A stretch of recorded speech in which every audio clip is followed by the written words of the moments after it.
l'image franco-française, elle est digestif, pour les vieux, cher. Bon, Cognac n'est pas que ça, heureusement. Donc l'objectif c'était de montrer la réalité du produit. Donc j'avais emmené quelques eaux de vie blanche de différents crus pour montrer déjà quelle était l'origine de notre vin distillé. 9 litres de vin pour 1 litre d'eau de vie, déjà c'est une vraie concentration aromatique. Et puis le rôle du bois avec des échantillons de VS, VSEP, XO Extra, donc 4 cognacs avec des profils aromatiques différents qui proviennent d'un vieillissement plus ou moins prolongé.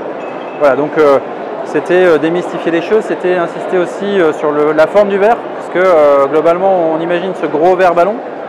En fait le verre idéal c'est le verre tulipe, il ne faut pas chauffer le cognac. Voilà, c'était réexpliquer très simplement ces choses-là, ne pas agiter son verre, ne pas en mettre beaucoup et l'avaler d'un coup, parce que forcément ça va être fort. Voilà. En gros, oublier des repères vins quand on arrive, pour vraiment découvrir Cognac sans a priori. C'était un peu l'objectif de cette masterclass. Pour l'année 2017 et suivantes, il y a des défis à relever pour le Cognac en général, des marchés à conquérir, des... Oui, alors... à changer. Plein de choses parce que Cognac c'est un produit vivant et qui s'adapte aussi à son milieu. Donc on a 98% d'export. Donc aujourd'hui le Cognac se porte plutôt très bien.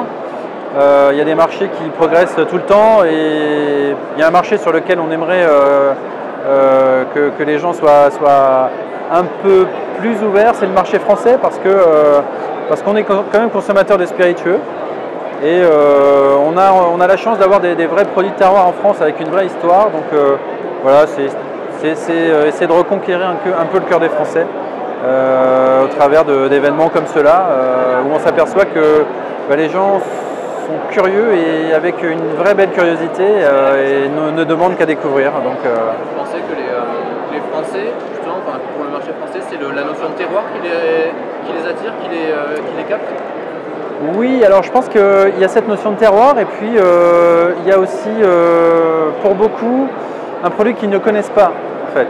Une vraie méconnaissance, donc une saine curiosité de se dire Cognac j'en ai entendu parler, maintenant je vais aller un peu plus loin et venant du vin et ayant une bonne culture vin, pour moi c'est une bonne passerelle en fait. Et sur des générations assez jeunes et curieuses, on passe de très bons moments quand on explique et quand on goûte ensemble. Voilà, donc c'est prolonger ces moments-là parce que ce sera nos meilleurs ambassadeurs. Clairement, parler d'un produit qu'on connaît, c'est simple. Parler d'un produit qu'on ne connaît pas, c'est pas simple.